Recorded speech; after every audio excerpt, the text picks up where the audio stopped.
미국이 니콜라스 마두로 베네수엘라 대통령을 생포했다는 소식은 중남미 정세를 한꺼번에 흔들어 놓았습니다. 현직 국가 원수의 신병을 미국이 확보했다고 밝힌 사례는 흔치 않습니다. 더구나 베네수엘라는 오랜 기간 미국과 정면으로 대립해온 국가입니다. 이런 사건은 제재나 외교 경고 같은 수단과 결이 다릅니다. 그래서 사람들은 곧바로 한 가지를 묻습니다. 마두로 부부는 지금 어디에 있는가?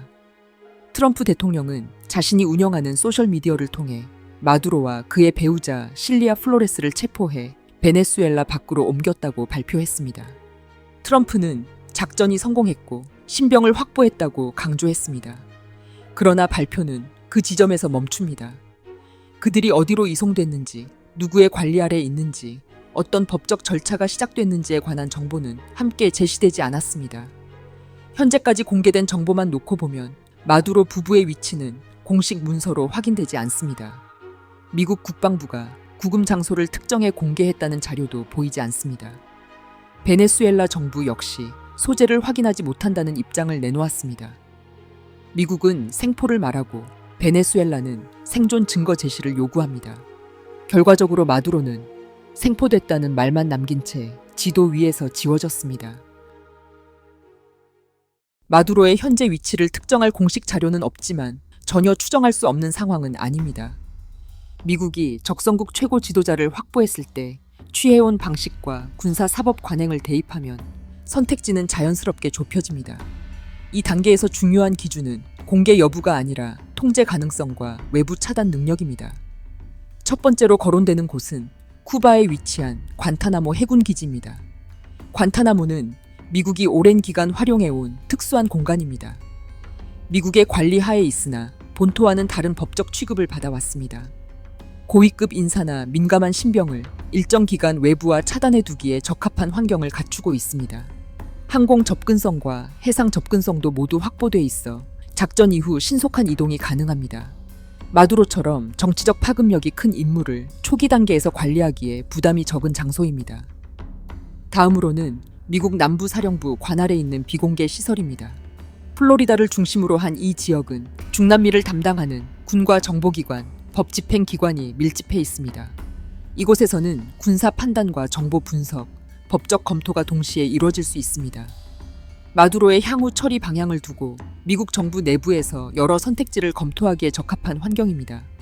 외부에 드러내지 않은 채 신병을 관리할 수 있다는 점도 이 선택지를 현실적으로 만듭니다. 미국 본토의 연방 구금시설도 가능성에서 완전히 배제되지는 않습니다. 다만 이 경우에는 기소와 재판이라는 절차가 곧바로 따라옵니다. 변호사 접견, 언론 보도, 외교적 파장이 함께 움직이게 됩니다. 아직 미국이 그런 수순에 들어갔다는 징후는 보이지 않습니다. 그래서 이 선택지는 이후 단계에서 검토될 수 있는 경로로 남아 있습니다. 지금까지의 흐름만 놓고 보면 미국은 아직 마두로를 공개된 사법 절차의 장으로 끌어내지 않고 있습니다. 이처럼 여러 후보지들이 거론되고 있지만 현재 마두로 부부가 위치해 있는 곳은 땅이 아니라 바다일 가능성이 가장 높습니다. 강습 헬리콥터와 특수작전 부대는 육상 기지보다 항공모함이나 강습 상륙함에서 출발하는 경우가 많습니다. 목표 임무를 확보한 뒤에도 마찬가지입니다. 가장 빠르고 통제가 쉬운 귀환 지점은 해상에 떠 있는 미군 함정입니다. 이런 이유로 마두로 부부가 작전 직후 미국 항공모함 내의 임시시설에 수용됐을 가능성은 매우 큽니다. 항공모함은 외부 접근을 완전히 차단할 수 있고 언론의 시선에서도 벗어나 있습니다. 지휘 개통과 보안 통제가 한 곳에 모여 있다는 점도 미국 입장에서는 유리합니다. 물론 항공모함은 종착지가 아닐 수 있습니다. 해상 플랫폼은 확보와 분리, 초기 관리에 적합한 장소입니다. 이후 상황에 따라 소형 선박이나 헬리콥터 또는 군용 수송기를 통해 관타나모 해군 기지나 미국 남부사령부 관할 시설로 이동했을 가능성도 배제할 수 없습니다. 몇 시간 전 트럼프 대통령이 폭스뉴스와의 인터뷰를 통해 현재 마두로가 미국 구남 이오지마에 승선 중이며 뉴욕으로 압송되고 있다고 밝혔다는 기사가 있습니다.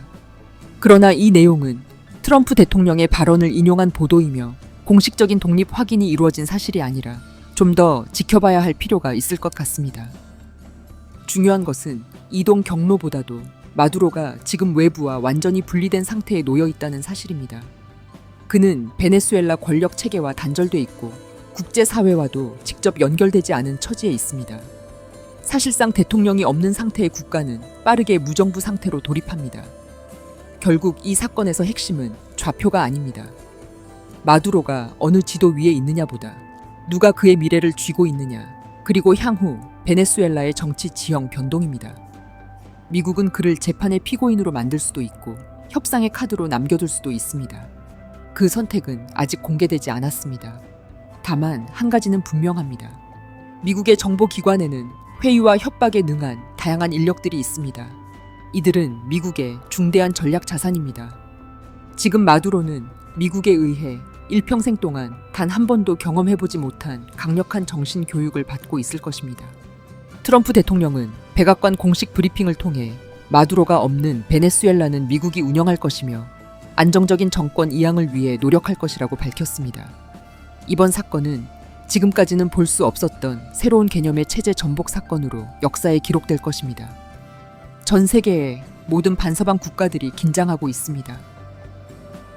시청해주셔서 감사합니다.